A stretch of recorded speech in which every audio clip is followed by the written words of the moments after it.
चीन लद्दाख में कोई हिमाकत करता है या गलवान की तरह कोई भिड़ंत होती है फिर से, तो भारत के लड़ाकू विमान कितनी जल्दी कार्रवाई कर सकते हैं। इसी सोच के साथ अपन बना रहे हैं लद्दाख के न्योमा में एक नया फाइटर एयरफील्ड। ये एयरफील्ड 13,000 फीट से ज़्यादा की ऊंचाई पर होगा और इसे दुनिया का अब तक का सबसे ऊंचा फाइटर एयरफील्ड बताया जा रहा है।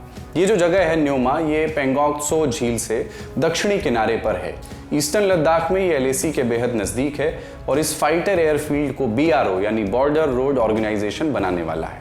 कहा जा रहा है कि ये 20 महीने यानी करीब 2 साल में बनकर तैयार हो जाएगा। ये एयरबेस की दो खास चीज़ें होंगी। एक तो इसकी हाइट 13,400 फीट पे एक फाइटर एयरबेस होना अपने में बहुत बड़ी उपलब्धि है और ऑपरेशंस के लिए बहुत ज़्यादा महत्वपूर्ण है। और न्योमा जो है जहाँ पे फाइटर एयरबेस होगा, ये जो लाइन ऑफ एक्चुअल कंट्रोल है वहाँ से बेहद नज़दीक है। करीबन 50 किलोमीटर दूर यहाँ से LAC है। साउथ लद्दाख में है ये जगह न्योमा, करीब 150 किलोमीटर लेह से।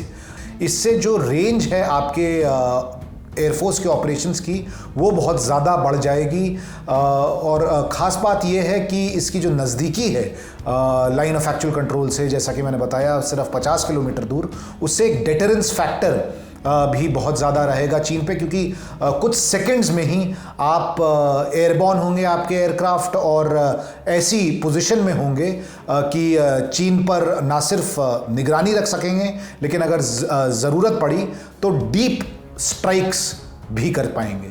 न्योमा में अभी एडवांस लैंडिंग ग्राउंड है, जिसे एक तरह का टेम्परेरी एडवांस एयरफील्ड आप कह सकते हैं, और इसी लैंडिंग ग्राउंड को अब और ऊंचा किया जा रहा है और अब इस तरह बनाया जाएगा कि फाइटर जेट्स यहां पर उतर सकें।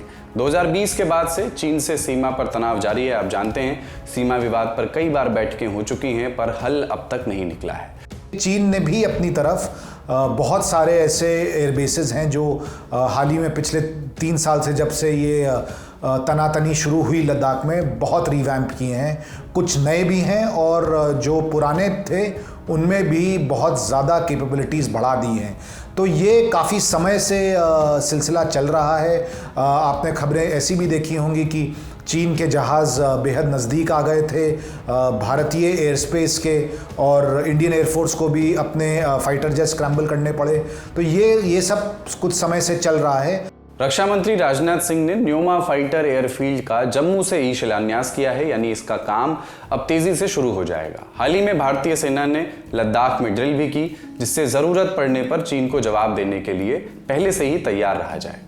और साथियों, आज इस शुभ अवसर पर बॉर्डर रोड ऑर्गेनाइजेशन पूर्वी लद्दाख के न्योमा में एयरफील्ड पर भी काम शुरू करने जा रहा है और इसे लद्दाख में अग्रिम चौकियों पर तैनात सैनिकों के लिए स्टेजिंग ग्राउंड के रूप में विकसित किया जाएगा और यह दुनिया के सबसे ऊंचे हवाई क्षेत्रों में से एक होगा। पूरे ऊंचे हवाई क्षेत्रों में से एक होगा कि सबसे ऊंचा हवाई क्षेत्र होगा?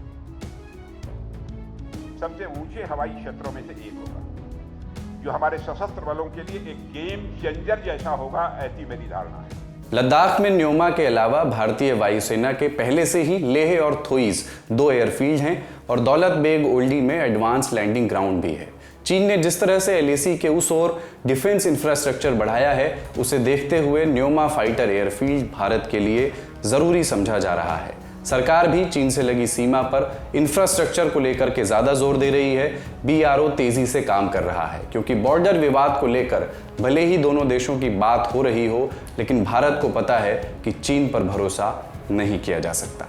इंडिया टुडे के नेशनल ब्यूरो चीफ अभिषेक भल्ला के इनपुट के साथ दी लल्लन टॉप की रिपोर्ट।